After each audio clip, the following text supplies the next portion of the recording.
हम तो छी परदेश में, घर में कानत है तैजा। अंत में अपन घरक गैल पराया, छी परदेसी पेटक माया।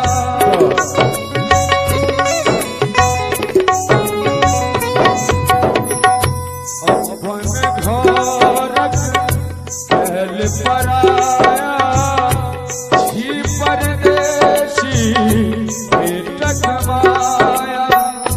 दूनू साझक रोटी कारण, दूनू साझक रोटी कारण, बिसरल अपन गाम हो। हम तो छी परदेश में, घर में कानत है।